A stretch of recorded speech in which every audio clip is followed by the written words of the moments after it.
할렐루야. 오늘 전할 녹음은 캐더린 패닝의 쿠키 부인이라는 제목의 글을 낭독하여 드리기를 원합니다. 유리창에 흘러내리는 비는 마치 내 기분을 그대로 반영하는 듯 했습니다. 병원에서의 새로운 일자리는 내게 너무나 꿈같은 현실이었습니다. 그러나 오늘 하루 종일 병원 자산평가에 따른 조치로 각 부서에서 신입사원이 해고될 것이라는 소문이 나를 괴롭혔습니다. 이 병원의 교육부서에서 가장 최근에 고용된 직원은 바로 나였기 때문입니다. 상사가 내 자리에 와서 내 생각을 끊어 놓으며 말했습니다. 잠깐 봅시다. 마치 그가 내 옷 속으로 얼음 조각이라도 집어넣은 것처럼 내 목이 움츠러들었습니다. 아마도 그 잠깐 동안에 당신은 방금 해고되었어요 라고 말하는데 필요한 시간이 전부일 것이라고 생각했습니다. 빗물이 새는 지붕과 밀린 납부 고지서 따위를 이야기해봤자 아무 소용이 없었을 것입니다. 지금 감원 중이라는 건 들어서 알고 있죠? 상사가 물었습니다. 집행부로부터 우리 교육부서에서 해고 예정인 직원들을 위해 이력서 작성법과 면접에서 좋은 인상 남기는 법 등에 관해서 강의해달라는 요청이 왔습니다. 근심이 내 마음에 뭉게구름처럼 피어올랐습니다. 마치 내가 자신의 목을 자를 도끼를 갈아야 할 사형 집행관 같은 생각이 들었던 것입니다. 알겠습니다. 나는 달리 할 말이 없어서 그렇게 중얼거리듯 대답했습니다.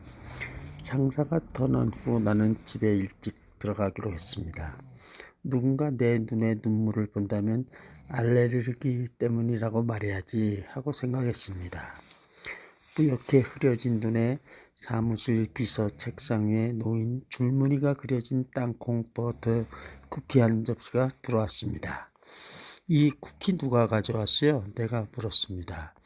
매주 금요일이면 어떤 부인이 가져다 놓아요. 비서가 대답했습니다. 드시고 싶은 만큼 가져가세요. 손등으로 눈물을 훔치고는 쿠키 2개를 집어들면서 이런 생각을 했습니다. 인생은 참 희한해. 나는 자신이 해고당하기 직전에 다른 사람들이 직장을 찾을 수 있도록 도와주는 강의를 해야 하는데 돈 많은 저 부인은 쿠키나 구워 갖다 주는 봉사로 자신이 놀고 먹고 즐기는 것에 대한 죄책감을 덜어보려고 한다니 아마도 이 쿠키도 가정부를 켜서 구웠을 거야. 내일 봐요. 앞으로 과연 몇 번이나 이 말을 더 할 수 있을까 생각하면서 나는 사무실을 나왔습니다. 복도에 나오니까 엘리베이터가 마침 열려 있었고 그 안에는 초등학교 3학년 정도의 작달만한 키에 머리가 하얀 부인이 타고 있었습니다. 청소 도구를 가득 실은 수레 위로 부인의 머리와 초록색 앞치마의 가슴 부분만 보였습니다. 그래도 저 부인은 일자리라도 있지 않은가.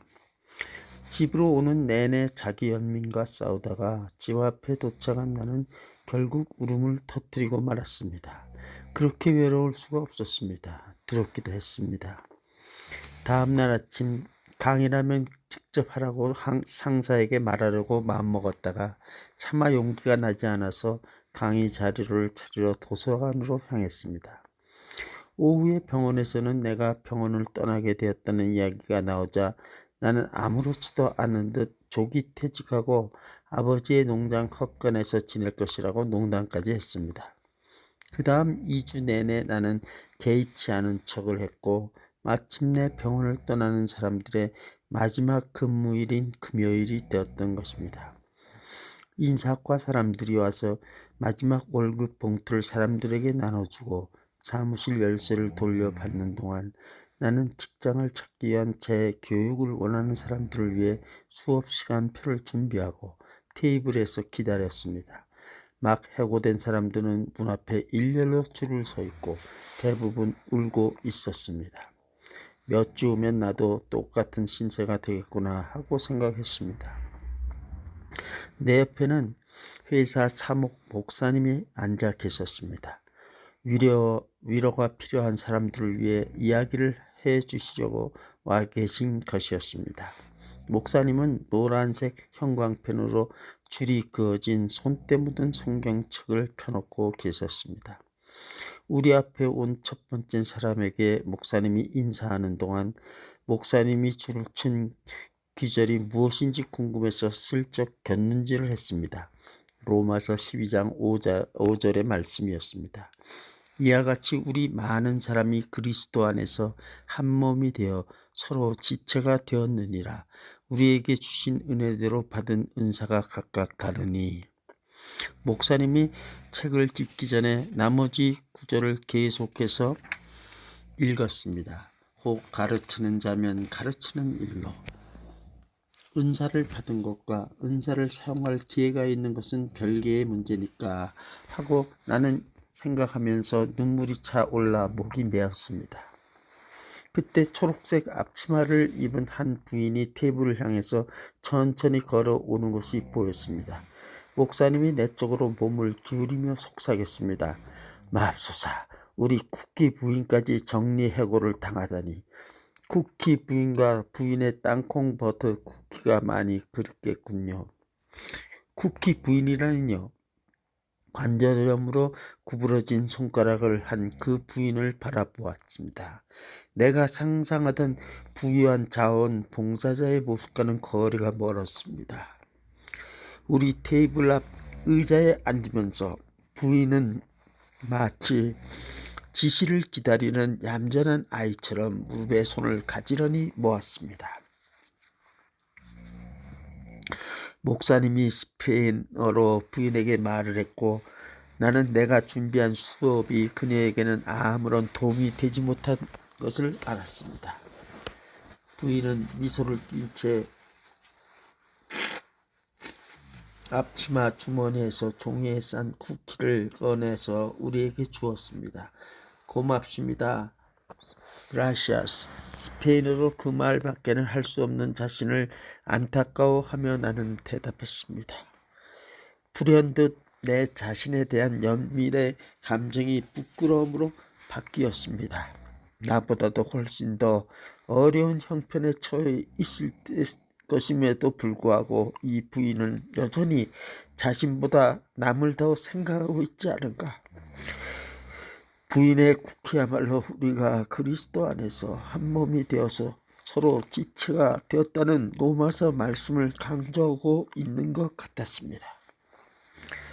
나 자신을 위해서 신문의 구직난을 뒤적거리기 이전에 그 부인을 위해서 내가 먼저 뭔가를 해야겠다는 생각이 들었습니다. 정오가 되자 마지막 사람이 우리 테이블을 거쳐서 나가고 나는 부인의 쿠키로 점심을 때워야겠다라고 생각하면서 내 책상으로 돌아왔습니다. 점심시간의 고요함에 감사하며 나는 글을 쓰기 시작했습니다. 새 일자리가 필요한 쿠키 부인의 헌신적인 마음에 내가 얼마나 감동을 받았는지 제대로 표현될 때까지 고치고 또 고쳤습니다. 마침내 글을 다 쓴 후 봉투에 넣고 상사에게 잠깐 자리를 비워도 좋다는 허락을 받고는 누구에게도 알리지 않은 채 신문사로 향했습니다. 내가 하는 노력에 아무런 결실이 없다 해도 최소한 나는 노력은 한 셈이다. 이게 내가 부인에게 돌려주는 내 쿠키야. 신문사 주차장에 차를 세우면서 생각했습니다. 관련 부서를 가까스로 찾아가자 마감 시간에 쫓기는 편집장이 단 2분 동안의 면담 시간을 허락했습니다. 특별 기고문을 신문에 실어주실지는 모르지만은 내가 말했습니다. 그리고 투고료를 받을 생각이란 전혀 없으니 그냥 실어만 주시면 고맙게 생각합니다. 나중에 읽어보죠. 편집상은 이렇게 말하고 일어섰습니다. 내게 주어진 시간이 벌써 다 된 것입니다. 며칠이 지나고 신문에 내 글은 보이지 않았습니다. 다른 사람들의 기고문이 산더미처럼 있을 텐데 나는 왜 내 글이 편집자의 관심을 끌 거라고 생각했을까? 몇 번이나 신문사에 전화를 걸려고 수화기를 들었다가는 내려놓았습니다. 만일 이 일에 하나님이 개입하시면 내가 더 이상 나서지 않아도 기사는 나가리라고 생각했습니다. 매일 나는 구직난을 뒤적거렸지만 내게 알맞는 일자리는 눈에 띄지 않았습니다. 그러던 어느 날 내 글이 신문에 실리지 않을 것이라고 찬양할 즈음에 신문에서 우연히 내 글을 보았습니다.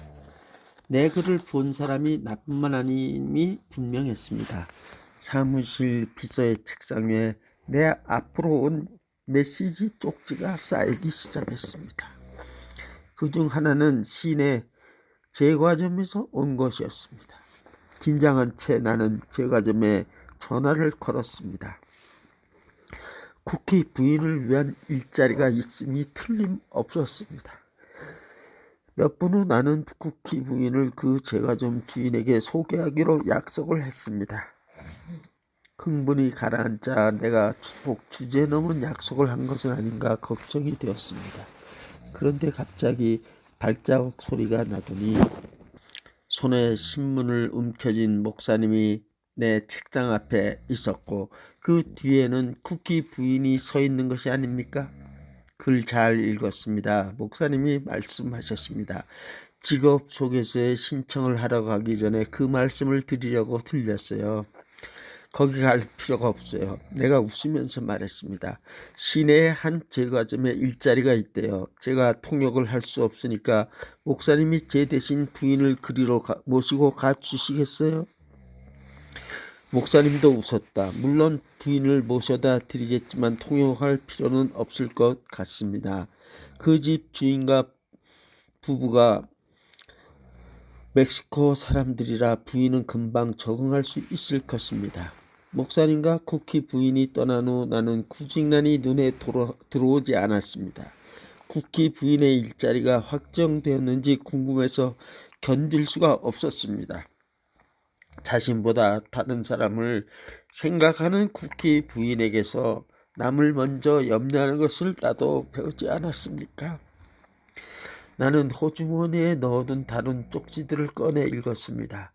회사를 떠나기 전 메시지를 남긴 사람들에게 전화는 다 하고 가야지 생각했습니다.